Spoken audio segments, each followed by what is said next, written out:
موضوع الدرس في إثبات المعاد وأحوال السعداء والأشقياء سورة الدهر تفسير ابن كثير. الحمد لله رب العالمين والصلاة والسلام على أشرف الأنبياء والسيد المرسلين سيدنا محمد وعلى آله وأصحابه أجمعين. اللهم صل على سيدنا محمد وعلى آل سيدنا محمد كما صليت على إبراهيم وعلى آل إبراهيم في العالمين إنك حميد مجيد. أعوذ بالله من الشيطان الرجيم. بسم الله الرحمن الرحيم.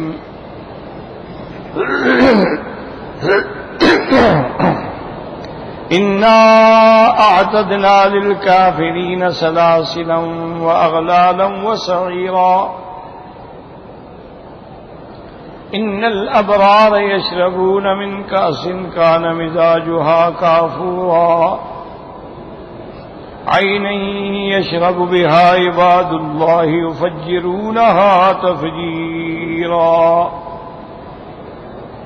يوفون بالنذر ويخافون يوما كان شره مستطيرا.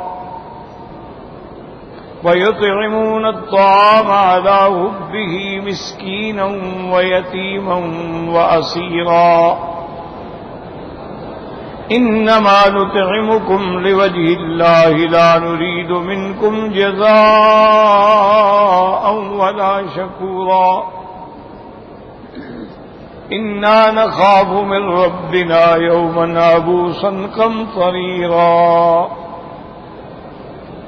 فوقاهم الله شر ذلك اليوم ولقاهم نظرة وسرورا.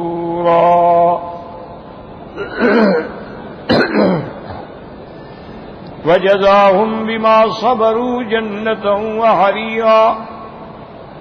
قال المؤلف والمفسر رحمه الله تعالى: أدام النفع بعلومه وعلومكم في الدارين آمين، إلى أن قال يخبر تعالى أما أرصده للكافرين من خلقه به من السلاسل والأغلال والسعير، وهو اللهب والحريق في نار جہنم. اب مفسر رحمۃ اللہ علیہ ان آیات کی تفسیر فرماتے ہیں. اللہ تبارک و تعالی خبر دیتے ہیں جو انہوں نے کافروں کے لیے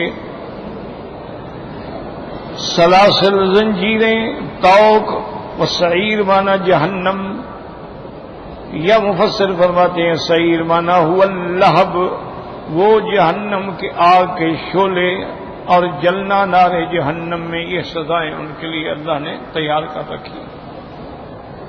كما قال تعالى إذ الأغلال في أعناقهم والسلاسل يسحبون في الحميم ثم في النار يسجرون. جیسے اللہ نے فرمایا کہ توق ان کے گلے میں ہوں گے اور زنجیریں، ان سے ان کو کھینچا جائے گا کھولتے ہوئے پانی میں، اور پھر اس کے آگ میں ڈالا جائے گا جہاں وہ جلیں گے. وَلَمَّا ذُكِرَ مَا أَعَدَّهُ لِهَؤُلَاءِ الْأَشْقِيَاءِ مِنَ السَّعِيرِ. اب جب اللہ تبارک و تعالی نے ان آیات میں اشقیاء کا ذکر کیا تو اس کے بعد اپنے ابرار کا اور سعداء کا ذکر فرماتے ہیں. إِنَّ الْأَبْرَارَ يَشْرَبُونَ مِنْ كَأْسٍ كَانَ مِزَاجُهَا كَافُورًا. وَقَدْ عُلِمَ مَا فِي الْكَافُورِ مِنَ التَّبْرِيدِ وَالرَّائِحَةِ الطَّيِّبَةِ مَعَ مَا يُضَافُ إِلَى ذَلِكَ مِنَ اللَّذَّاتِ بِالْجَفْنَةِ. اب مفسر رحمۃ اللہ علیہ فرماتے ہیں کہ جو اللہ کے صالح بندے، نیک بندے، ابرار جمع بر جیسے ارباب جمع رب، یشربون، وہ پیئیں گے ایسے جام بھرے ہوئے، کاس کہتے ہیں جو بھرا ہوا ہو، من کاسن کان مزاج ہوا، مزاج مانا ملونی، اس سے اندر جو مزج کیا جائے گا وہ کافور ہوگا.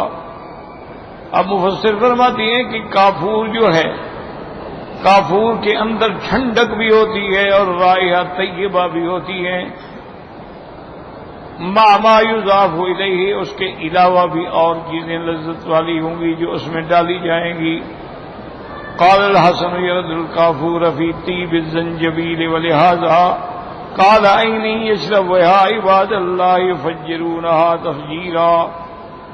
برد الكافور في طيب الزنجبيل، مفسر رحمۃ اللہ علیہ فرماتے ہیں کہ کافور کی ٹھنڈک مراد ہے، اور زنجبیل جس کو آپ ادرک بھی کہتے ہیں، سونٹ بھی کہتے ہیں، اس کی ملونی بھی اس میں ہوگی. اب یہاں پر بعض لوگوں نے اعتراض کیا، نعوذ باللہ. وہ کہتے ہیں کہ کافور تو کوئی ایسی چیز نہیں ہے کہ جو انسان، کافور تو بلکہ بے انتہا ٹھنڈا ہوتا ہے اور بڑا بد ذائقہ ہوتا ہے. تو یہاں کافور کا ذکر کیوں کیا گیا؟ تو اس کے بارے میں مفسرین نے یاد رکھو دو جواب دیے. ایک جواب تو یہ ہے کہ بھئی یہ تو صرف نام ہے نا، جنت کی چیزیں ہی الگ ہیں اور ان کے خواص بھی الگ ہیں اور ان کی لذت بھی الگ ہے. انار ہے لیکن جنت کے انار کا کیا مقابلہ؟ انگور ہے، جنت کے انگور کا کیا مقابلہ؟ یہاں زنجبیل ہے لیکن وہاں کے زنجبیل کا کیا مقابلہ ہے؟ تو لہذا یہ تو فقط نام ہے. اور بعض علماء نے فرمایا کہ کافور کی ٹھنڈک مشہور ہے. مقصد یہ ہے کہ ان کو بعض جام ایسے پلائے جائیں گے جن میں ٹھنڈک ہوگی، اور بعض ایسے ہوں گے جن میں گرمائش ہوگی، جیسے زنجبیل. تو اس لیے اللہ تبارک و تعالیٰ نے یعنی اس کی برد الکافور، جیسے مفسر نے فرمایا نے کافور کی ٹھنڈک اور زنجبیل کی گرمی، یہ مراد نہیں کہ یہی کافور پلایا جائے گا. یہ کافور تو پینے کے قابل ہی نہیں ہوتا ہے. وَلِهَذَا قَالَ عَيْنًا يَشْرَبُ بِهَا عِبَادُ اللَّهِ يُفَجِّرُونَهَا تَفْجِيرًا. أي هذا الذي مزج لهؤلاء الأبرار من الكافور هو عين يشرب بها المقربون من عباد الله صرفا بلا مزج ويرضون بها. ولهذا زمن يشرب معنى يروى حتى أداه الباء ونسب عينا على التمييز. اب مفسر رحمۃ اللہ علیہ فرماتے ہیں کہ اس کے فوراً بعد اللہ نے فرمایا عینن، یعنی ایک چشمہ ہوگا، نہر ہوگی، جس سے اللہ کے محبوب بندے پیئیں گے اور اس کو جہاں چاہیں گے چلا کے لے جائیں گے. یعنی یہ لوگ جن کو ابرار، جن کو کافور کی ملونی لی گئی، وہ کیا ہے؟ وہ عین، وہ نہر ہے، ایک ایسی عام چیز نہیں ہے. یشرب بها المقربون من عباد اللہ، اس سے جو اللہ کے مقربین ہیں وہ تو خالص پیئیں گے، اور ان کو اس سے تھوڑا ملا دیا جائے گا. یعنی ان کو تو ملونی ملے گی اور وہ جو مقربین ہیں وہ تو خالص اس نہر سے پیئیں گے. وَيَرْوَوْنَ بِهَا، اور سیرابی حاصل کریں گے. یشرب کا معنی یروا بھی آتا ہے، اس لیے اس کے بعد آیا حتی اداہ بالبا، یعنی اس کی متعدی کیا گیا با کے ساتھ. عینن جو ہے منصوب ہے، تو علماء ان قواعد کے نزدیک منصوب علی التبییع. لیکن یاد رکھو کہ بعض علماء یہ بھی ارشاد فرماتے ہیں کہ اللہ تبارک و تعالیٰ نے وہاں ارشاد فرمایا تھا نا کہ انا اعتدنا للکافرین سلاسل اغلالا وسعیرا ان الابرار یشربون من کاس کان مزاجها. تو بعض علماء فرماتے ہیں کہ یہاں کانا زائدہ ہے، یشربون کاسن مزاجها کافورا، لیکن آیا کان مزاجها کافورا. تو بعض علماء نے فرمایا کہ یہ زائدہ ہے، اور بعض علماء یہ فرماتے ہیں یعنی اللہ کے علم میں اس کا یہ ذائقہ ہے، کیونکہ ہر چیز اللہ کے علم میں ہے، تو اس لیے آیا کان مزاجها کافورا. اور یہاں جو ہے نا جی آگے جا کے جب آپ پڑھیں گے یوفون بالنذر، تو یہاں کانا محذوف ہے، یہاں کانا زائد ہے، وہاں محذوف ہے. کانوا یوفون بالنذر. اور اسی لیے اللہ تبارک و تعالی نے یشربون من کاسن، وہاں من ہے، عینن کے بعد ہے یشرب بہا عباد اللہ، یہاں با ہے، یاد رکھو. تو من سے مراد یہ ہے کہ ابتدائی طور پر جو ان کو پیش کیا جائے گا، اور اس سے مراد یہ ہے کہ اس سے جتنا چاہیں گے پیئیں گے اپنی تمنا کے مراد، اس لیے یہاں متعدی با کے ساتھ ہے۔ قال بعض هذا الشراب في طيبه كالكافور في طيه كالكافور، یہ شراب ایسے ہوگا جیسے کافور کی ٹھنڈک ہوتی ہے۔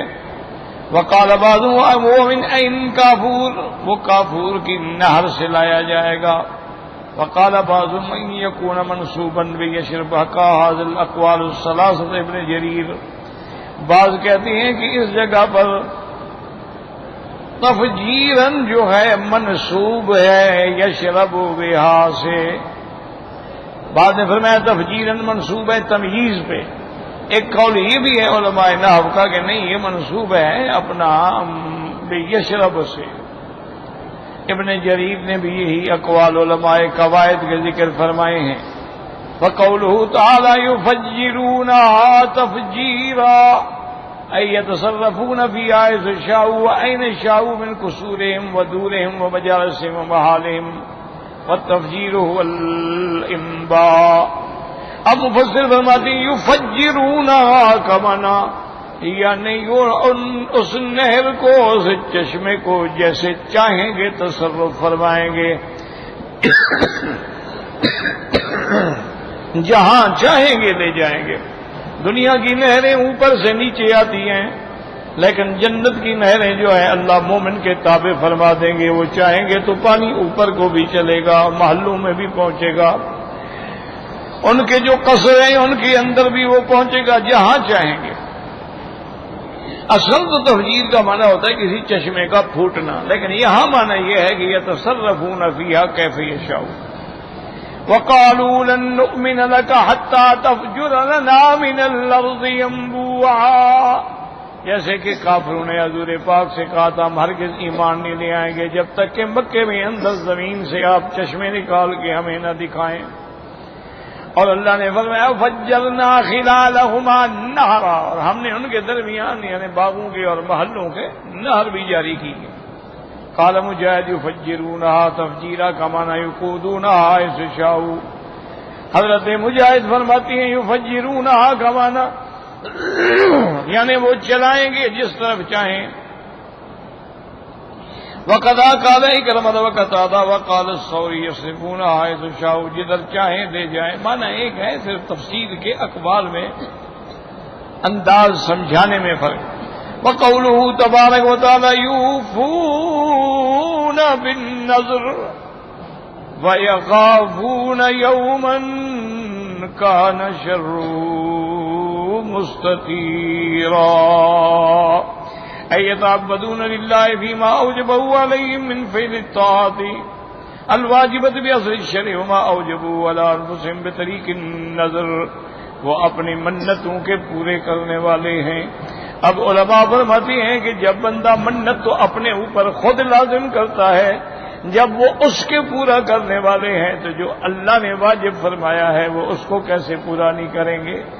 اس لیے مفسر رحمت اللہ علیہ فرماتے ہیں اللہ تبارک و تعالیٰ کی عبادت و بندگی کرتے ہیں فیما اوجبہ علیہم، جو اللہ نے ان پر فعل طاعات واجبہ سے مقرر فرمایا ہے، وما اوجبوہ علی انفسہم بطریق النذر، اور جو کچھ انہوں نے اپنے اوپر لاگو کیا ہے وہ اس کو بھی پورا کرتے ہیں۔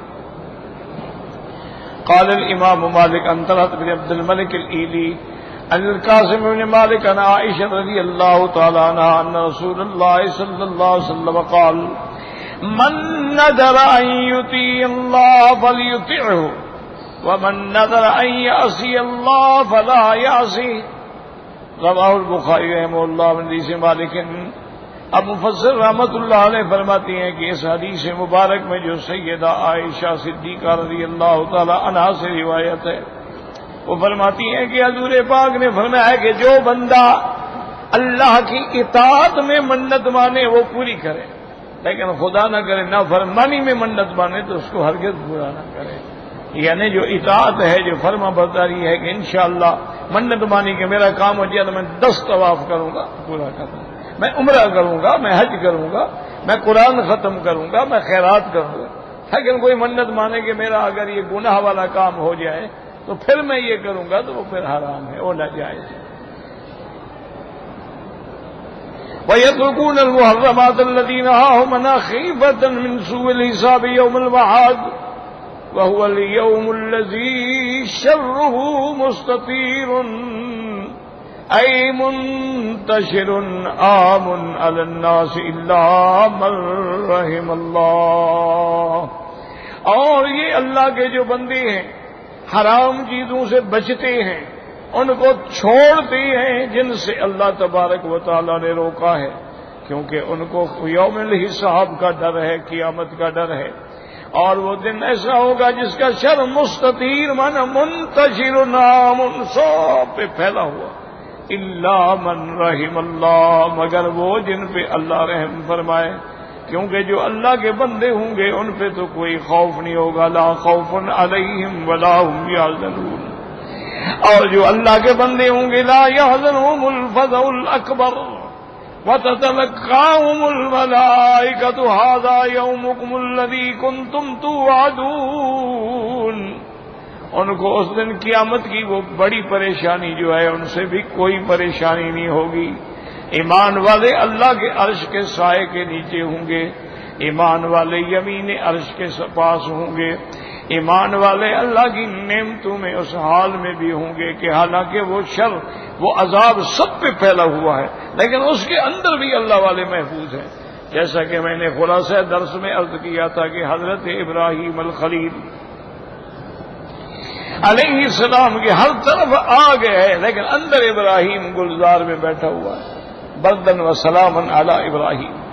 قال ابن عباس فرماتے ہیں کہ مستطیر کا معنی فاشین، سب پہ پھیلنے والا۔ وقال قتادہ استطار واللہ شر ذلک الیوم ملأ السماوات والارض، حضرت قتادہ فرماتے ہیں وہ قیامت کا وہ اتنا شر پھیلے گا کہ آسمان و زمین بھی بھر جائیں گے۔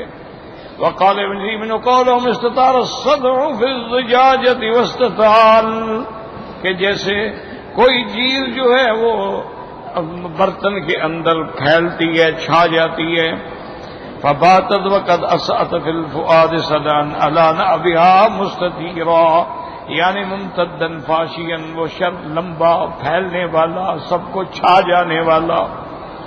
وقوله تبارک و تعالی وَيُطْعِمُونَ الطَّعَامَ عَلَى حُبِّهِ قيل له بالله تعالى وجعله الضمير عائدا الى الله عز وجل للدلالة السياق عليه، بل اظهر ان الضمير عائد الى الطعام، يطعمون الطعام في حال محبتهم وشهوتهم له۔ اب مفسر فرماتے ہیں کہ یہ ضمیر جو ہے نا وَيُطْعِمُونَ الطَّعَامَ عَلَى حُبِّهِ، ضمیر کا مرجع کیا ہے؟ بعض علماء فرماتے ہیں کہ اس کا مرجع اللہ تعالی کی ذات ہے جو سیاق و سباق سے ظاہر ہے کہ وہ اللہ تبارک و تعالیٰ کی محبت میں غریبوں کو، مسکینوں کو کھانا کھلاتے ہیں۔ اور دوسرا قول یہ ہے کہ نہیں، یہ ضمیر جو ہے تو عام کی طرف ہے، یعنی ان کو خود کھانے کی ضرورت ہے، ان کو خود کھانے کی خواہش ہے، لیکن اپنی خواہش کو مار دیتے ہیں اور غریبوں کو کھلا دیتے ہیں، جیسا کہ صحابہ کے واقعات میں ایک عظیم واقعہ، ایک جنگ میں صحابہ زخمی ہو گئے۔ اب وہ زخمی جو تھے بیچارے میدان میں پڑے تھے اور کہہ رہے تھے پانی پانی پانی مانگ رہے تھے، تو ایک صحابی کے پاس چھوٹی سی مشکیزہ تھا پانی کا، وہ لے کے فوراً پہنچا اس بندے کے پاس۔ اتنی دیر میں دوسرے آدمی کی بھی آواز آئی پانی، تو اس نے کہا پہلے میرے اس بھائی کو پلاؤ، تو وہ اس کے پاس گیا تو اس کو بھی دینے لگا تو آواز آئی پانی، اس نے کہا اچھا میرے اس بھائی کو پہلے پلاؤ، مجھے بعد میں پلانا۔ اللہ کی شان ہے کہ 7 بندے مانگتے رہے، وہ آخری کے بعد پہنچا، اس کو پانی دیا، جب واپس آیا سارے ختم ہو گئے۔ یعنی اپنی جان کی فکر نہیں، حالانکہ اس وقت تو جان نکل رہی ہے نا، آدمی چاہے اولاد ہو کوئی ہو کہتا چھوڑو یار پہلے مجھے تو دو نا پانی، لیکن انہوں نے دوسروں کو ترجیح دی. یوسرون علی انفسہم، اپنے نفس پہ دوسروں کو ترجیح دے. ولو کان بہم خصاصہ، حالانکہ ان کو خود بھی اس کی حاجت ہوتی ہے، خود بھی ضرورت ہوتی ہے. تو اصل میں یاد رکھو اللہ کو صدقہ بھی وہی منظور ہے کہ آدمی اپنے نفس کو چھوڑ کے دوسرے کو دے. اور صدقہ بھی اس وقت ہے جب آدمی خود صحیح ہے، تندرست ہے، اس کو خود بھی ضرورت ہے پیسے کی، لیکن وہ دوسرے کو خرچ کرنا.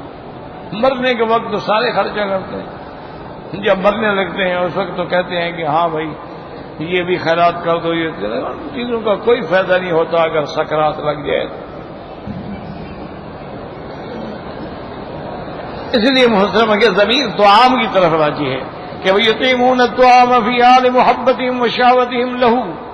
قال مجاہد ومقاتل واختارہ ابن جریر. اور ابن جریر مفسر رحمت اللہ علیہ نے بھی اسی قول کو ترجیح دی ہے کہ یہی قول زیادہ بہتر ہے. یطعمون الطعام علی حبہ مسکینا، کیونکہ ایک تو طعام قریب ہے، مرجع قریب ہو تو زیادہ اولا ہوتا ہے. جیسے اللہ فرماتے ہیں وآت المال علی حبہ، یعنی وہ اللہ کی طرف مال دیتے ہیں علی حبہ، حالانکہ مال کو خود بھی محبوب رکھتے ہیں. جیسے لن تنالوا البر حتى تنفقوا مما تحبون، آپ نیکیوں کی مقام اعلیٰ پہ نہیں پہنچ سکتے جب تک خرچ کرو وہ چیزیں جو تمہیں محبوب ہیں. محبوب چیز خرچ کرو، قربانی کرو تو محبوب جانور خرچ کرو. پہلے جو مسلمان مومن ایمان والے تھے تو قربانی کے لیے جانور کو خود تیار کرتے، یعنی سال سال پہلے لے آتے، بکرا ہے، دمبا ہے، گائے ہے، بھینس ہے، اونٹ ہے، کھلا رہے ہیں، پلا رہے ہیں، اس کو نہلا رہے ہیں، تیار کر رہے ہیں. بھئی عید والے دن اس کو ذبح کریں تاکہ محبوب ہو، جتنا انس ہوگا اتنا محبوب ہوگا، اور پھر جتنا زیادہ بہتر ہوگا اتنا اللہ کے ہاں زیادہ قبول ہوگا. ورغ البیہقی من طریق الأعمش النافع قال مرض ابن عمر رضی اللہ تعالیٰ عنہ فاشتهى عنبا اول ما جاء العنب فارسل الصفیۃ یعنی امرأته فاشترت عنقودا بدرهم فتوى الرسول السائل فلما دخل به قال السائل السائل فقال ابن عمر رضی اللہ تعالی عنہما اعطوه ایاه فاعطوه ایاه فارسلت درهم آخر فاشترت عنقودا فتوى الرسول السائل فلما دخل الى السائل فقال اعطوه ایاه فاعطوه ایاه فارسل الصفیۃ السائل فقالت والله ان ابتلا تصيب منه خيرا ابدا ثم ارسلت درهم آخر فاشترت به. اب اس روایت میں یہ واقعہ بھی آتا ہے کہ حضرت عبداللہ ابن عمر جو تھے بیمار تھے، انگوروں کا تازہ موسم تھا، تازہ اترے تھے، ان کو خواہش ہوئی، انہوں نے کہا بھی انگور منگوائیں. تو آپ کی بی بی صفیہ نے ایک درہم بھیجا اور وہ آدمی بھیجا کہ انگور لے کے آؤ. انگور لے کے آئے تو اس کے پیچھے پیچھے مانگنے والا بھی آ گیا. وہ انگور پہنچے تو اس نے کہا بھی میں مانگنے والا مسکین سائل دروازے پہ ہوں. حضرت ابن عمر نے فرمایا اس کو دے دو. انہوں نے اس کو دے دیا. پھر بی بی صاحبہ نے اور آدمی بھیجا، آدمی کو دوبارہ بھیجا کہ بھی تم جا کے اور انگور لے آؤ. جب وہ آیا تو وہ سائل پھر بھی آ گیا. تو حضرت ابن عمر نے فرمایا نہیں چلو اس کو دے. اب تیسری دفعہ بھی یہ واقعہ ہوا کہ جب آپ نے پیسے بھیجے اور وہ انگور لے کے آدمی آیا تو وہ سائل پیچھے پیچھے پھر آ گیا. اس کے بعد آپ نے فرمایا واللہ ان اتتا، اگر تم یہ بار بار آ رہے ہو نا اب تمہیں کسی قسم کا کچھ بھی نہیں ملے گا. ثم ارسلت درهم آخر فاشترت به. اس کے بعد آپ نے ایک اور درہم بھیجا اور انگور منگا کے عبداللہ ابن عمر کو پیش فرمایا. اسی طرح کا واقعہ ایک روایات میں آتا ہے کہ میرے آقا رحمت دو عالم صلی اللہ علیہ وسلم کی خدمت میں حضرت عثمان غنی رضی اللہ تعالی عنہ ایک انگوروں کا بہت بڑا ماشاءاللہ گوشہ جو ہے وہ لے کے آئے.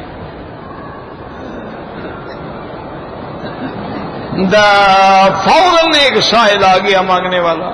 تو آپ نے فرمایا عثمان اس کو دے دو.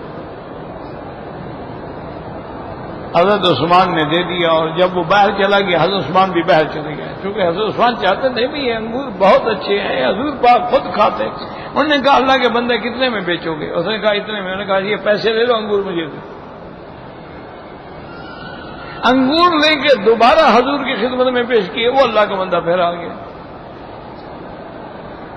حضور نے فرمایا عثمان اس کو دے دو۔ حضرت عثمان نے دے دیا۔ اب حضور کا حکم تو نہیں ٹالا جا سکتا۔ وہ جب باہر گیا تو حضرت نے فرمایا کہ اچھا پھر پیسے دے لو تو مجھے انگور دے دو۔ اس نے پھر انگور بیچ دیے، حضرت عثمان نے پھر خرید لیے، پھر حضور کی خدمت میں پیش کیا تو پھر آ گیا۔ اس پہ حضور ناراض ہوئے۔ آپ نے فرمایا سائل انت ام بائع، تم سوال کرنے والے ہو کہ بے شرا کرنے والے ہو؟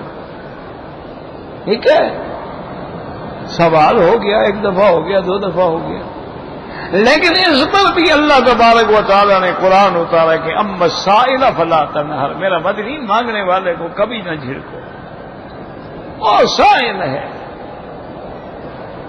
وہ جو غلطی کر رہا ہے، لیکن سائل جب آ جائے تو اس کو، حتیٰ کہ ایک قول بزرگوں کا یہ بھی ہے کہ ولو علی فرس، کہ مانگنے والا گھوڑے پہ سوار ہے لیکن سوال کر رہا ہے تو دے دو۔ یہ تحقیق نہ کرو کہ یار تم ہٹے کٹے ہو، گھوڑا تمہارے پاس ہے اور پیسے مانگ رہے ہو، یہ ذلت ہے اس کے لیے ہے، لیکن تم اس کو زجر نہ کرو۔ اما السائل فلا تنہر۔ اور اسی طرح یاد رکھیں کہ ویسے تو یہ بھی حکم ہے نا کہ کوئی آدمی بلا وجہ سوال نہ کرے۔ اگر تندرست ہے مزدوری کر لے، کما کے کھائے، ورنہ قیامت میں خدوشن فی وجہ ہی، قیامت میں اس کا چہرہ پھٹا ہوا سوال کی ذلت سے۔ بزرگ کہتے ہیں کہ بھئی آدمی سائل جو ہے نا، مانگنے والا، بعض بزرگوں نے مثال دی، انہوں نے کہا کہ اس میں دونوں کی ذلت ہے، مانگنے والے کی بھی ذلت ہے، اگر نہ دے تو پھر اس کی بھی ذلت ہے۔ تو یہ سوال ایسی بھیڑی چیز ہے، لیکن اگر کوئی کر لے تو یا اس کو دے دو یا اس کو محبت و پیار سے، اگر آپ کے پاس نہیں ہے تو اس کو محبت سے پیار سے کہہ دیں کہ بھئی اللہ کریم، جیسے یہاں عربی کہہ دیتے ہیں نا اللہ کریم، اللہ کریم، بھی اللہ سخی ہے، اللہ کے دروازے سے مانگو، یعنی اس کو کوئی برا بھلا لفظ نہ۔ اچھا، بعض لوگ جو ہے نا جی پیشہ ور سائل ہوتے ہیں، ان کو تو دینا بالکل گناہ ہے، جنہوں نے کام ہی یہی کر رکھا ہے کہ ہر وقت مانگ رہے ہیں مانگ رہے ہیں مانگ رہے ہیں۔ اور اسی لیے ایک صحیح حدیث میں ہے کہ جب آدمی اللہ کو چھوڑ کے بندوں سے مانگتا ہے تو اس کی پیشانی میں لکھ دیا جاتا ہے، پھر وہ ساری زندگی ہی مانگتا رہے۔ اس لیے جب بھی کوئی مسئلہ ہے تو اپنے اللہ سے مانگو، رزق مانگنا ہے، خیرات مانگنی ہے، صحت مانگنی ہے، عافیت مانگنی ہے۔ تو اس لیے بہرحال بی بی صفیہ کا بھی یہاں یہ واقعہ وفی الصحیح ہے، صحیح حدیث میں ہے افضل الصدقۃ ان تصدق وانت صحیح شحیح تعمل الغنى وتخشى الفقر۔ حضور پاک نے فرمایا کہ افضل صدقہ ہوتا ہی وہی ہے ان تصدق، اس وقت خیرات کرو کہ تم خود بھی تندرست ہو اور تمہیں خود بھی خواہش ہے مال کی، لیکن اس وقت جو ہے تم بھی ڈرتے ہو کہ مال نہیں ہوگا یار تو پھر میرا کیا حال ہوگا، لیکن اس وقت بھی صدقہ کرو تو یہ صدقہ اللہ کو زیادہ پسند ہے۔ اے فی حال محبت کا للمال وحرصک علیہ وحاجتک الیہ، یعنی جب تمہیں خود بھی مال سے محبت ہے، خود بھی حرص ہے، اور پھر خود بھی تمہیں اس کی ضرورت بھی ہے، حاجت بھی ہے۔ وَلِهَذَا قَالَ تَعَالَىٰ وَيُطْعِمُونَ الطَّعَامَ عَلَىٰ حُبِّهِ مِسْكِينًا وَيَتِيمًا وَأَسِيرًا اما المسکین والیتیم فقد تقدم بیان ما وصفتهما واما الاسیر فقاسیر بین من حضرت الاسیر من اہل القبلۃ۔ اپنے اللہ کی محبت میں اللہ کی رضا کے لیے وہ دیتے ہیں یتیموں کو بھی، مسکینوں کو بھی، اور اسیر مانا قیدی۔ تو اب اسیر کا کیا معنی ہے؟ سعید بن جبیر حسن ضحاک فرماتے ہیں اسیر ہو لیکن اہل قبلہ سے ہو، مسلمان قیدی ہو، اس کی مدد کریں۔ اچھا مقروض ہے، یہ بھی قید ہے، یاد رکھو، جو آدمی قرضے میں پھنسا ہوا ہے تو یہ بھی تو قید ہے نا، وہ سر اٹھا کے چل ہی نہیں سکتا۔ انا للہ و انا الیہ راجعون۔ وقال المرء كان اسرى يومئذ المشركين ويشهد لهذا ان رسول الله امر اصحابه يوم بدر ان يكرموا الاسارى وكانوا يقدمونهم على انفسهم عند الغداء۔ حضرت ابن عباس فرماتے ہیں کہ قیدی مسلمان ہے، کافر ہے، سب کی مدد کرو۔ قیدی قیدی ہے، انسان تو ہے نا، کافر بھی ہو تو انسان تو ہے نا۔ جیسے کہ حضرت ابن عباس فرماتے ہیں کہ جب جنگ بدر ہوئی اور جنگ بدر کے اندر جب مشرکین قید ہو کے آئے تو حضور پاک نے فرمایا بھی اپنے قیدیوں کا خیال رکھا کرو۔ تو صحابہ اتنا خیال رکھتے تھے کہ اپنے ساتھ بٹھا کے ان کو کھلاتے تھے۔ اور اکرمہم العبید، حضرت اکرمہ فرماتی ہیں کہ اسیر کا معنی ہے عبد، کہ غلام جو ہے بیچارہ وہ بھی تو اب گویا کہ اپنے مالک کے پاس قید ہے، نہ کچھ کر سکتا ہے نہ کہیں جا سکتا ہے۔ وختار ابن جریر عموم الآیت المسلم المشرک، ابن جریر رحمۃ اللہ علیہ نے فرمایا یہ عام ہے چاہے قیدی مسلمان ہو یا مشرک ہو۔ وہکذا قال سعید بن جبیر وعطا والحسن وقتادہ وقد وصى رسول اللہ صلی اللہ علیہ وسلم بالاحسان الرقاء فی غیر ما حدیث۔ وہ فرماتی ہیں کہ اس سے مراد یہی ہے کہ قیدی ہو یا عبد ہو، غلام ہو، چونکہ حضور پاک نے کئی حدیثوں میں فرمایا کہ غلاموں کا خیال کیا کرو۔ حتی انہ کان او آخر ما اوصى جعل یقول، آخری وقت میں بھی جو آپ کی وصیت تھی وہ یہی تھی الصلاۃ، نماز کا خیال رکھو، وما ملکت ایمانکم، اور جو تمہارے پاس مل کے یمین ہے، عبید ہے، اماء ہیں، ان کا خیال رکھو۔ قال مجاہد والمحبوس اتمام لهؤلاء وهم يشتهونه ويحبونه قائل لسان الحال۔ اور حضرت مجاہد فرماتے ہیں اسیر کا معنی یہ ہے کہ قید میں ہے، جیسے اب بھی لوگ جو اللہ والے ہیں جن کو اللہ نے توفیق دی ہے تو وہ باقاعدہ ماشاءاللہ کئی دیگیں پکوا کے جیل میں بھجواتے ہیں کہ وہاں قیدیوں کو تقسیم کی جائے۔ خاص طور پہ کوئی عید ہو، عید الاضحیٰ ہو، عید الفطر ہو تو بہت ماشاءاللہ مسلمان اہل خیر ہیں تو وہ دیکھیں پکوا کے بھجواتے ہیں جیل میں بھی، کم از کم آج عید کا دن ہے، آج تو اچھا کھانا کھا لیں، وہ جیل کا کھانا تو عذاب الہی ہوتا ہے نا۔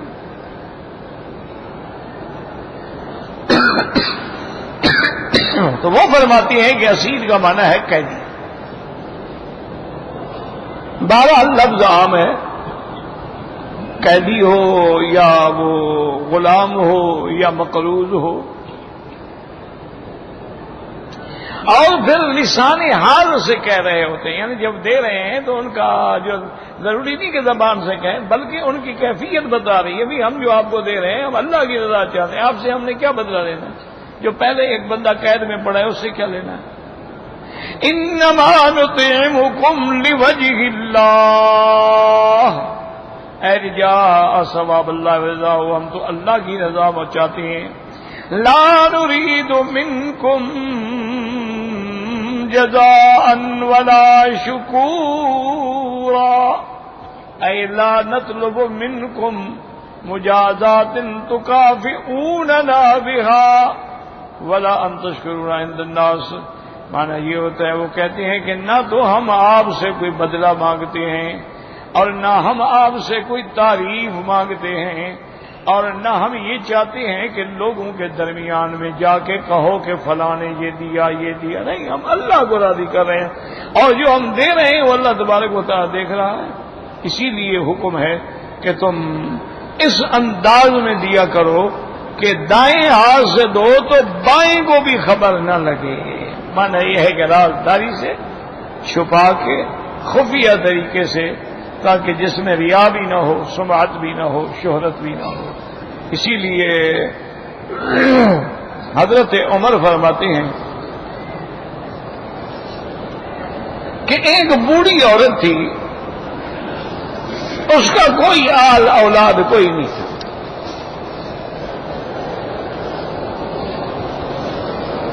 فرماتے ہیں کہ مجھے خیال آیا تو میں رات کے آخری حصے میں جب تہجد کے لیے اٹھا تو مجھے خیال آ گیا کہ وہ بوڑھی عورت ہے, کون بیچاری کو پانی بھر دے گا, کون بیچاری کو کھانا دے گا. تو میں نے جا کے ارادہ کیا کہ اس کے گھر میں صفائی بھی کر دوں, پانی بھر کے بھی رکھ دوں اور کوئی چیز کھانے کے بھی پہنچا دوں. میں گیا تو دیکھا کہ صفائی بھی ہو گئی ہے, پانی بھی بھرا ہوا ہے, وہ بھی بڑی خوش بیٹھی. میں نے کہا اماں میں تو آیا تھا آپ کی. انہوں نے کہا بیٹا کوئی اور اللہ کا بندہ آیا تھا وہ کر گیا, اب تو مجھے ضرورت نہیں.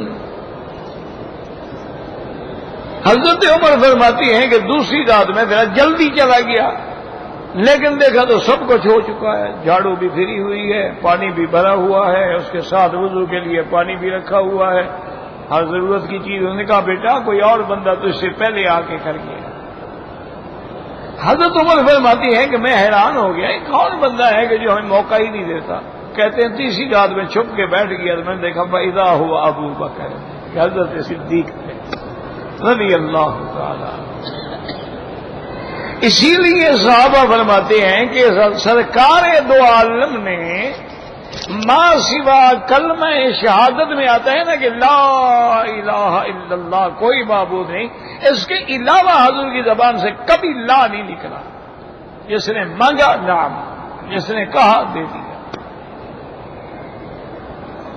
حتیٰ کہ صحابہ کہتے ہیں ہم حیران ہوتے تھے کہ اس دور میں جب ابو بکر رضی اللہ تعالیٰ خلیفۃ رسول اللہ ہے, خلیفۃ المسلمین ہے, امیر المومنین ہے, اور دنیا میں اسلام کا پرچم لہرا رہا ہے, لیکن آپ گلی میں آ رہے ہوتے تو کوئی چھوٹی بچی آ کے پکڑ لیتی, ابو بکر ابو بکر, وہ ہماری بکری جو ہے نا دودھ نہیں دے رہی, ہمیں دودھ تو نکال کے دے دو. ساتھ چلے جاتے دودھ نکال رہے ہیں اس کو. یعنی یہ مقام تھا. آج تو ہم معلوم ایسے ہوتا ہے کہ مسلمان ہو کر بھی مسلمانوں کی باتیں کرتے ہیں ورنہ عمل کوئی باقی نہیں رہا. اب تو بس وہ ذکر ہے, ان کا ذکر کرتے رہتے ہیں, شاید کسی کو ہدایت ہو جائے.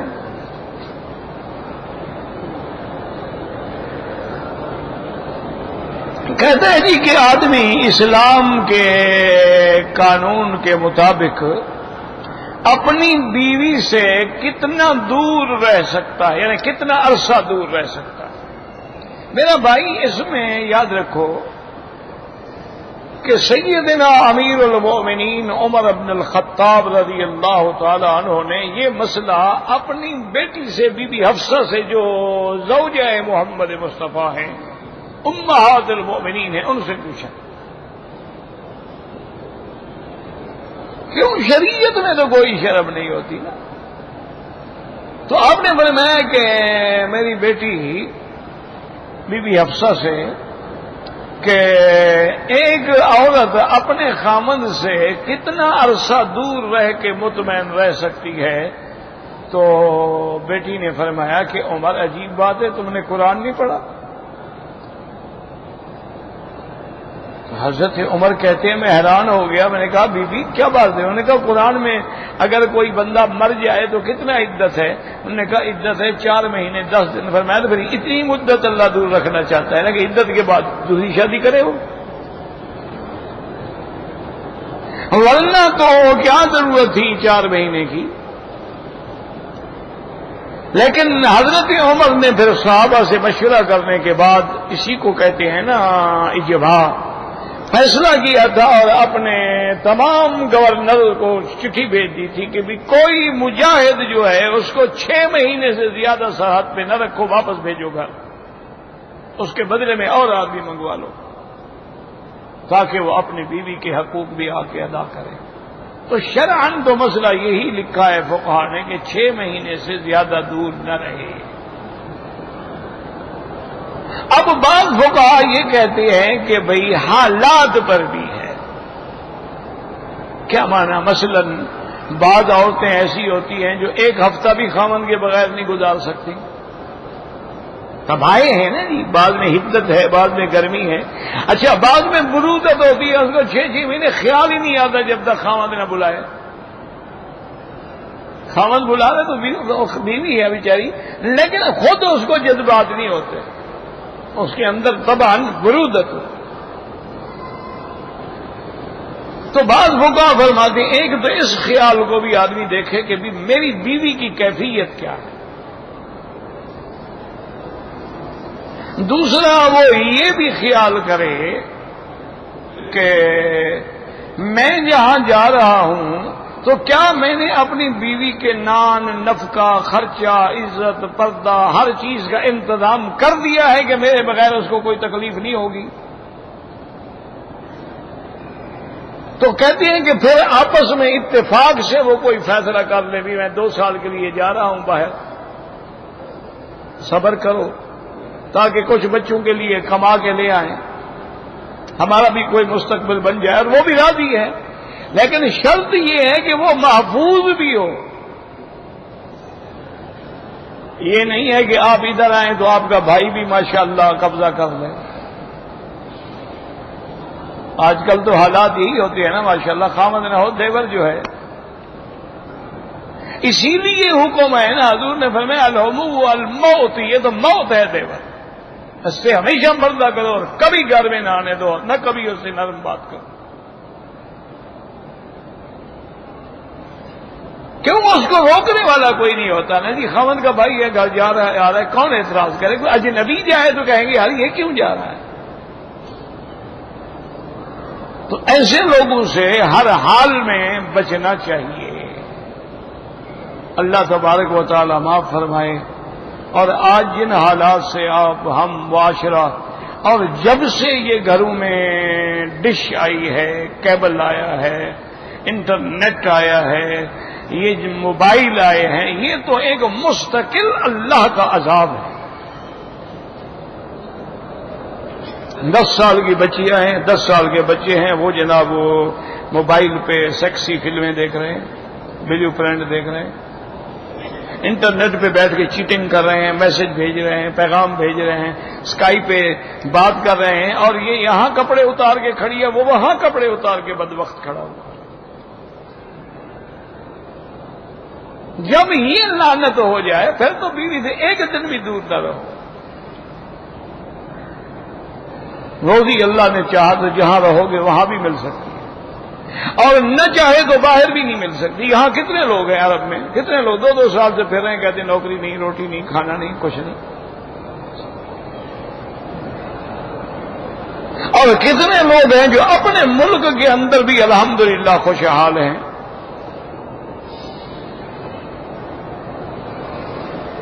میرا ایک غریب دوست تھا، محبت کرتا تھا بیچارہ، بڑی بالکل غریب ترین مزدوری کر کے کھانے والا. میں کراچی آیا تو وہ مجھے ملا. میں نے کہا بھائی کیا کر رہے ہو آج کل؟ کہتے ہیں جی کیا کرنا ہے، بس کبھی اسٹیشن پہ چلا جاتا ہوں، کبھی بندرگاہ پہ چلا جاتا ہوں، بس وہ سامان اٹھا لیا، کسی کی بوری اٹھا لی، کسی کا کچھ کر لیا، اس طرح روزی کمانی ہے، کیا کریں. میں نے کہا یار ایک دفعہ تم نے ہمیں بریانی پکا کے کھلائی تھی، تمہیں اب بھی وہ آتا ہے بنانا؟ کہتے ہیں جی وہ تو میں ماہر ہوں اس کا. میں نے کہا اللہ کے بندے، تم ایک دیگچے میں بریانی لے کے سڑک پہ کھڑے ہو جاؤ گلی میں، وہ بیچو. یہ کیا مزدوریاں کر رہے ہو؟ تم تو بہترین کوک ہو اللہ کے بندے، بہت اچھا کھانا پکانے والے ہو. جی اتنے پیسے مل گئے، اتنے تو میں بھی تمہیں دے دیتا ہوں. کتنا بھی ایک دیگچے پکانے کے لیے اس زمانے میں تو 100 روپیہ بھی بہت ہوتا تھا. بہرحال اس نے وہ شروع کر دیا، ایک دیگچہ بناتا، وہ لے کے گلی کے نکر پہ، ادھر سڑک تھی، اس کے گھر کی گلی تھی، وہاں نیچے لکڑی کا اس نے بنا لیا تھا فریم، اس پہ رکھ کے کھڑے ہو جاتا. جو آتا 2 روپے 2 روپے 2 روپے کا کھانا، 2 روپے میں آدمی پیٹ بھر کے بریانی بنی ہوئی کھا لے. سبحان اللہ. وہ تو جناب رش بڑھنے لگا، پھر اس کے 2 تھیلے ہو گئے، پھر 4 ہو گئے، پھر اس کے بعد جناب اس نے دکان کرائے پہ لے لیا. پھر میں نے اس سے بتایا کہ انہوں نے کہا جی آج کل اللہ کا مطلب ہے میرے 3 ہوٹل چل رہے ہیں، میں تو سیٹ ہوں. انہوں نے کہا میں تو آیا اسی لیے تھا کہ آپ کو کھانا کھلاؤں. میں نے کہا بس میرا کھانا کوئی نہیں ہے، تو بس مجھے خوشی ہے کہ تم. انہوں نے کہا جی اللہ نے مجھ پہ اتنی برکت دی ہے، میرے بچے ہیں اور اعلیٰ کالجوں میں پڑھ رہے ہیں. میری بیوی ہے، گھر ہے، مطمئن ہے، ہم نے اپنا مکان 10 مرلے کا پلاٹ لے کے بنایا ہے، ہم تو بڑے خوش ہیں۔ میں نے کہا چلو بھی، تو اگر آدمی محنت کرے نا جی، کام چور نہ ہو، حد حرام نہ ہو، روزی ہر جگہ مل جاتی ہے۔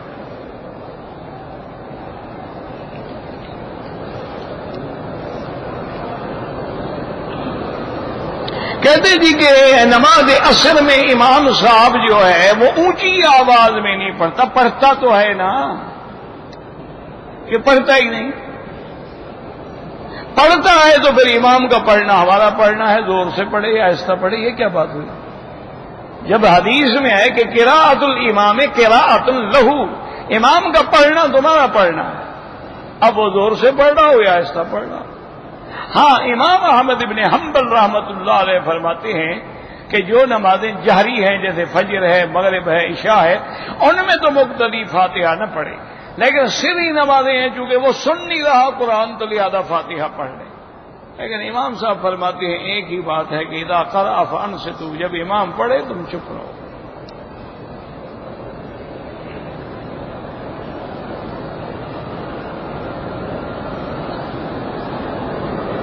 میری والدہ شام کو کھانے سے کچھ ایک آدمی کا کھانا یا 2 آدمی کا کھانا نکال کے 1-2 صورتیں بھی پڑھتی ہیں اور غریب کے گھر بھیج دیتی ہیں، ٹھیک ہے کوئی بات نہیں، اور اس کے بعد دعا مانگتی ہے کہ یا اللہ اس کھانے کا ثواب جو ہمارے مر گئے ہیں ان کو عطا فرما، بالکل ٹھیک ہے۔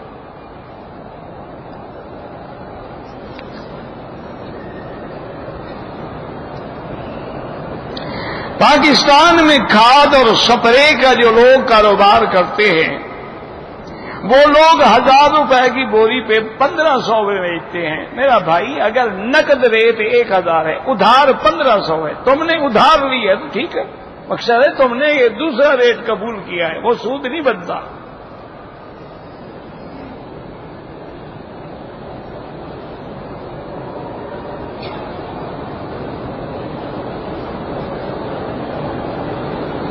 میں نے کاروبار کے لیے گندم خریدا، ریٹ طے ہو گیا، لیکن مجھے نقصان ہو گیا، میں پیسے دینے کے قابل ہی نہیں رہا۔ اب 2 سال کے بعد اللہ نے مجھے پیسے دے دیے ہیں تو میں اس کو جتنے آپ نے لیے تھے اتنی دیں گے، جو ریٹ طے ہو گیا تھا ابھی 2000 دیں گے۔ جب ریٹ طے ہے، پیسہ طے ہے، وہی دو گے، یہ تھوڑا ہے کہ اس پیسے پہ نفع بھی دو گے۔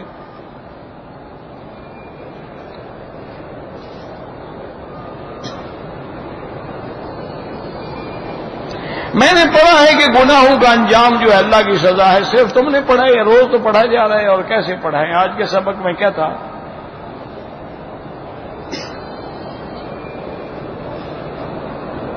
کہتے کہ جی یہاں جو بیرا ملتا ہے اگر اس میں نان الکوہل ہے، یعنی اس میں فری الکوہل ہے، الکوہل ملا ہوا نہیں ہے، تو پھر جو کا پانی ہے پھر پی سکتے۔ وہ تو حرام تب ہوتا ہے کہ اس میں الکوہل ملایا جاتا ہے،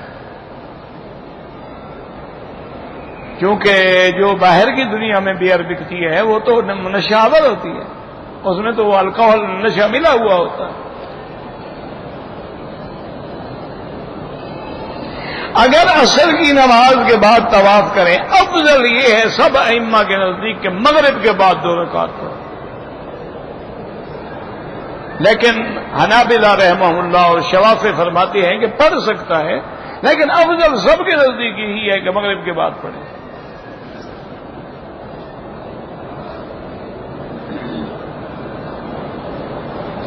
میرا ایک دوست ہے، مجھے اس سے بڑی محبت بھی ہے، لیکن وہ نماز نہیں پڑھتا، رمضان کے روزے بھی نہیں رکھتا۔ میں نے بڑی نصیحت کی ہے، میرا بھائی جب نصیحت اثر چھوڑ دے تو تم ایسے لوگوں سے تعلق نہ رکھو۔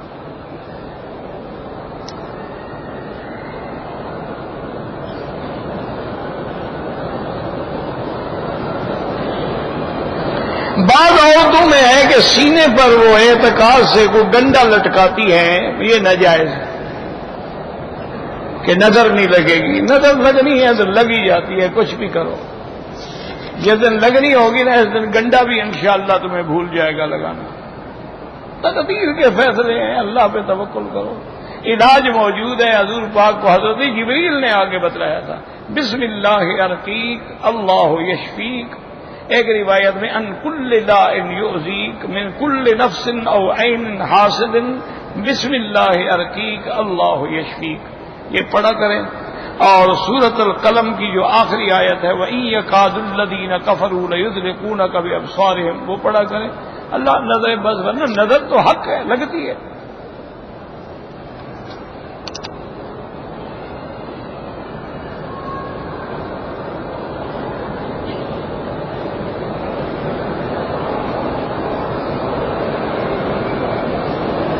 کہتے جی کہ میں تو مکے میں رہتا ہوں لیکن میری فیملی کینیڈا میں ہے، وہاں ہم نے ایک گھر لیا ہے، لیکن صاف بات ہے کہ بینک کے ذریعے وہاں تو کوئی لے ہی نہیں سکتا۔ بہتر تو یہ ہے میرا بھائی کہ تم وہاں بھی سود والا قرضہ نہ لو، چاہے وہ کینیڈا ہو، امریکہ ہو، کوئی ملک ہو، سود سود ہے، ناجائز۔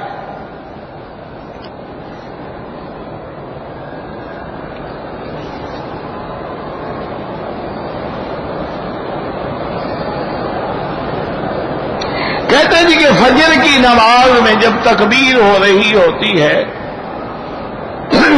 بعض لوگ جو ہیں وہ سنتیں پڑھ رہے ہوتے ہیں۔ مسئلہ یہ ہے، یاد رکھو کہ تم مسجد میں داخل ہوئے، سنتیں نہیں پڑھی، اقیمت الصلاۃ، تکبیر ہو گئی، نماز میں مل جاؤ، سنتیں بعد میں پڑھو۔ افضل یہ ہے کہ سورج نکلنے کے بعد پڑھو۔ ایک یہ ہے کہ میں پہلے سے سنتیں پڑھ رہا تھا، اب تکبیر ہو گئی تو امام صاحب فرماتے ہیں اب سنت پوری کر۔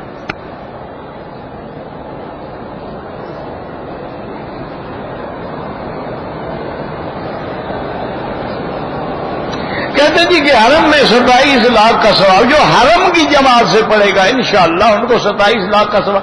اس کی وجہ یہ ہے نا کہ جب آدمی نماز اکیلے پڑھے تو 1 درجہ، محلے کی مسجد میں پڑھے تو 25 درجے، اگر جامع مسجد میں پڑھے تو 27 درجے، تو 1 لاکھ تو سب کو ملے گا۔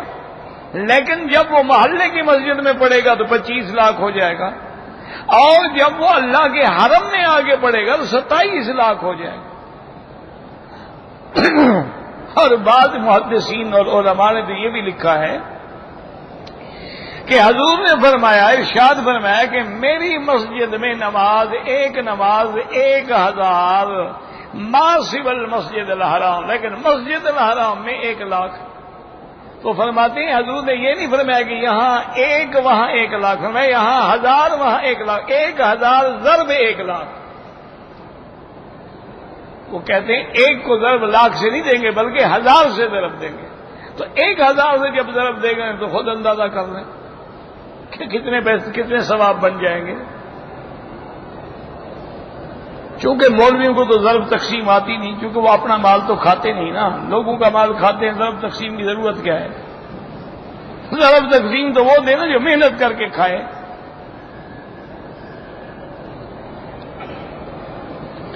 طواف نماز حرم سے پتہ نہیں کیا کر دوسرے مسجد میں، ہاں اگر طواف کر لیا، یہاں 2 رکعت طواف کے نہیں پڑھے، کسی دوسری مسجد میں پڑھ لیا، کوئی بات نہیں۔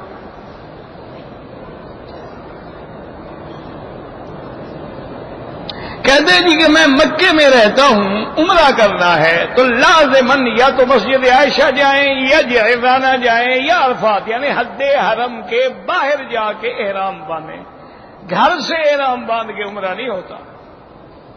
اگر گھر سے عمرہ باندھ کے احرام ہوتا تو حضور بی بی عائشہ کو کیوں تکلیف دیتے تنعیم بھیجنے کی؟ وہ تو مکے میں موجود تھی، فرماتے کہ جا کے عمرہ کر لو۔ کیوں فرماتے کہ اپنے بھائی کے ساتھ جاؤ اور تنعیم سے جا کے عمرہ، کیونکہ اقرب الحل یعنی حرم کے قریبی، ہل قریبی جو ہے وہ تنعیم تھا، اس لیے وہاں بھیجا حضور نے۔ تو گھر سے احرام باندھ کے عمرے نہیں ہوتے۔ وہ جو حدیث مبارک میں ہے نا کہ اہل مکہ من مکہ تھا، اس سے مراد حج کا احرام ہے۔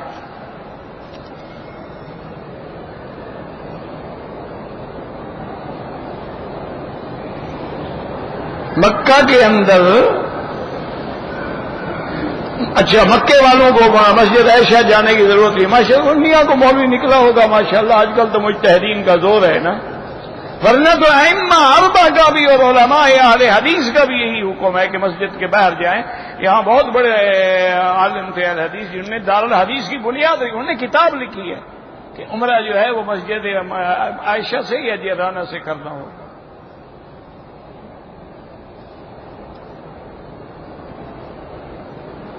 کہتے ہیں جی کہ دکان کا نام مکہ المکرمہ رکھا جا سکتا ہے، بالکل نہیں رکھا جا سکتا، یہ اتنے مقدس نام ہیں اور تم ان کی تضحیق اور ان کی تنقیص کرنا چاہتے ہو۔ اور اگر تم دکاندار نے کسی سے دھوکہ کیا تو وہ کہے گا او یار وہ مکے والا جو ہے نا وہ بے ایمان، تو کس کو گالی ہوگی پھر؟ بالکل یہ جو ہے نا المدینہ مکہ یہ بالکل ناجائز۔ گھر کا نام میں اگر دار الحمد رکھ لوں کوئی بات نہیں، شکر کی گھر۔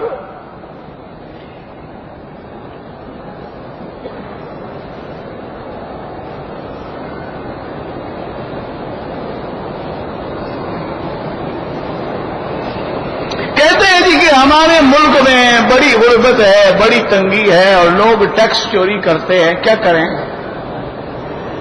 آگے ان کا ٹیکس نہ تو ان پر خرچ ہوتا ہے نہ ملک پہ خرچ ہوتا ہے، تو چوری نہیں کریں گے تو کیا کریں گے؟ باہر کے ملک اس لیے ٹیکس چوری نہیں کرتے، ان کو پتہ ہے کہ یہ پیسہ ہم پر لگ رہا ہے، ہمیں اتنی رعایات اور آرام پہنچایا جا رہا ہے۔ بالکل چوری شوری نہ کیا کرو، لیکن یہ ہے کہ جہاں نتیجہ نہ ہو تو لوگ چوری کریں گے، مولوی کے کہنے سے نہیں روک سکتے۔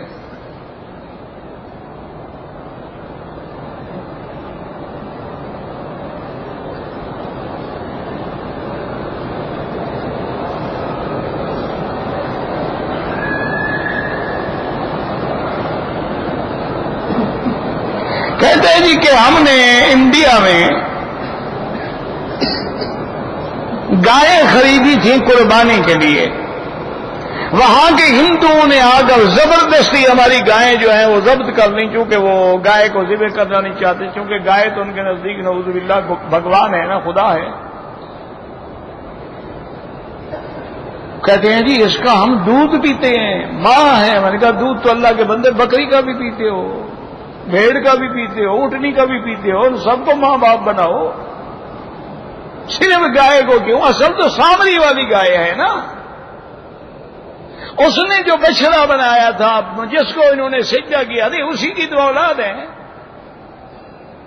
بہرحال وہ کہتا ہے جی کہ پھر ہم نے گورنمنٹ کو شکایت کی، انہوں نے ایک دن باقی رہ گیا تھا عید میں، انہوں نے یہ کیا کہ ہمارے ایم ایل اے نے ان کا گایوں کا جتنا پیسہ بنتا تھا وہ ہمیں ہرجانہ لے کے دے دیا، پھر ہم نے جلدی جلدی جانور لے کے قربانی کر دی ہے، لیکن کچھ پیسہ بچ گیا ہے تو تمہارا ہے، کوئی بات نہیں ہے، جن جن کی گائیں تھیں ان سب پہ تقسیم کر دو۔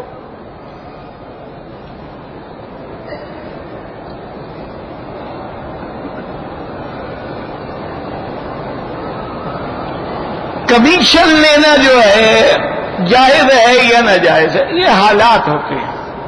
مثلا جیسے یہاں رواج ہے کہ مکتب العقار جو دفتر کھول کے بیٹھے ہیں، آپ زمین خریدیں گے بیچیں گے تو اس پہ وہ 2.5% لیتے ہیں، ٹھیک ہے، کیوں؟ آخر وہ جو دفتر کھول کے بیٹھا ہے تمہارے لیے بھاگے گا، دوڑے گا، گاہک تلاش کرے گا، کوئی حرج نہیں۔ یہ جو آپ نے لکھا ہے نا کہ سپروائزر کو کمپنی 150 دیتی ہے، وہ غریبوں کو 120، یہ حرام ہے، یہ کون سا کمیشن ہے؟ یہ تو ڈاکہ مار رہا ہے۔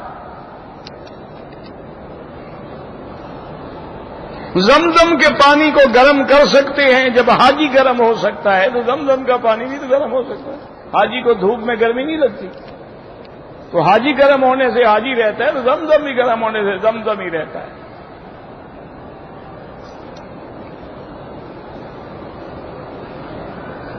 میں زیارت کرنے کے لیے مدینہ پاک گیا تھا، میں نے واپسی پہ عمرہ نہیں کیا، میں مکے میں رہنے والا ہوں، ماشاءاللہ آپ عمرہ بھی کرو اور ایک بکری دم بھی ادا کرو، مکے والوں کے لیے کوئی نئی شریعت ہے، کوئی نیا قانون ہے۔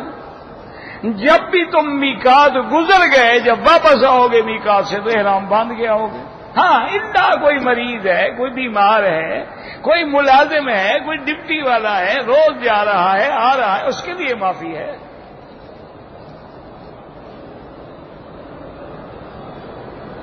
کہتے جی کہ کچھ لوگ عمرہ کرنے کے بعد سر کے بالوں میں ٹک لگاتے ہیں، ان پہ ایک بکری دم پڑ جاتی ہے۔